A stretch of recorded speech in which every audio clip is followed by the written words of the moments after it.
Our teacher said, although I went through so much great hardships for the Dharma, our teacher says, because of my past good karma, I was able to come upon a guru who taught me the Dharma. This guru was Dhammarakshita. Why is it considered very good collection? Why is it considered the result of good karma to meet a guru?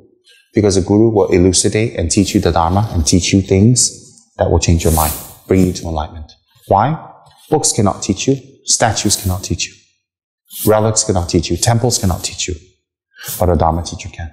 So to meet a Dharma teacher that you can connect with, to meet a Dharma teacher that can elucidate and clearly bring the Dharma to your mind is clearly a result of good karma. Why is it good karma? Because when you meet a Dharma teacher, the purpose of being a Dharma teacher is to get Dharma.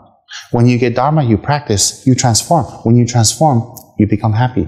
Happiness comes from good karma. But there are steps for that. It isn't just good karma and you're happy. It isn't just you have good karma and then you become happy. Good karma or merit will result in finding a method to transform your mind so you become happy. So therefore, in the Tibetan tradition, in the Northern tradition, we revere our teachers tremendously. Tremendously. Why? We make offerings to our teachers. We offer flowers, the 5 sensory offerings. We offer our body, speech, and mind. We offer prostrations. And before Dharma teachings, we offer a mandala. Why? To collect further merit so we can receive the nectar of Dharma. The only way we can get Dharma is if we have the good karma to receive it.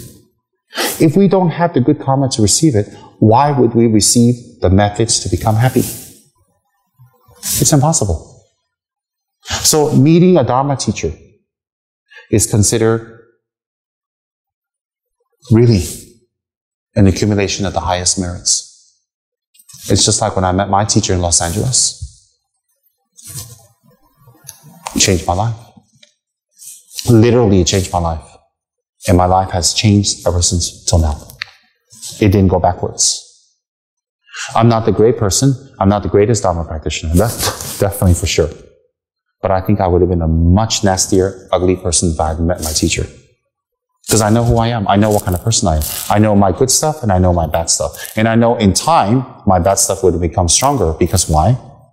If I stayed in America and chased after all the other things that I'm told to chase, definitely those qualities have become stronger. Definitely. I'm no different than anyone else.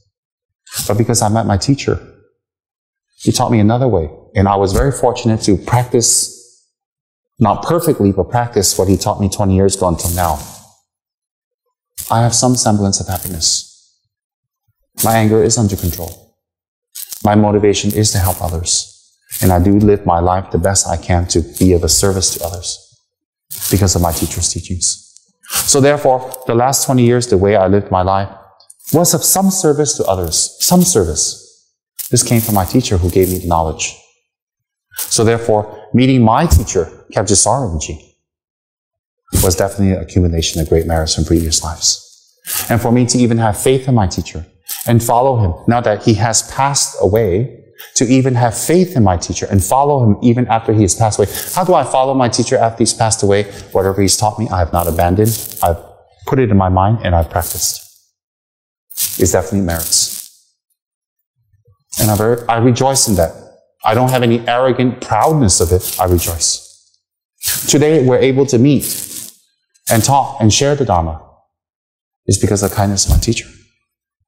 Because if he never taught me patiently for decades, I would not be here teaching you or sharing anything. I don't know, I might be in a movie with you. You never know, right? And then afterwards, we both get drunk and be unhappy. Now we're sober and unhappy. Anyways, seriously, it's the kindness of my teacher. So in the Tibetan tradition, when we take refuge, we recite Namo Guru Be. Namo Buddhaya, Namo Dhammana. I take refuge in my teacher. I take refuge in the Buddha, the Dharma, and Sangha. Without our teacher, there is no Buddha. Why is there no Buddha? No one to teach us the methods to become a Buddha. Without our teacher, there's no Dharma. Where is the Dharma without our teacher? A living example. Without the Dharma, without the teacher, there is no Sangha. No one to ordain people into the monkhood and nunhood. So without the Guru, there is no Buddha, there is no Dharma, there is no Sangha. All the Buddhas and Bodhisattvas of the past relied on the teacher. All the Buddhas and Bodhisattvas in the future, to become a Buddha, will rely upon a teacher. Just like the current Buddhas and Bodhisattvas to be now will rely on the teacher. Hence, I take refuge in my teacher. And with humility and good motivation, I listen to the Dharma from my teacher. And that's the basis of having respect for our teacher in the Tibetan tradition, in shortfall, in a short way. Now, so therefore, Adisha says here very clearly, so that's why I say when the words are here, when we read it, okay, I get it, the teacher elucidates what's written. So therefore, the Dharma book doesn't teach you, the teacher elucidates further what it is said here.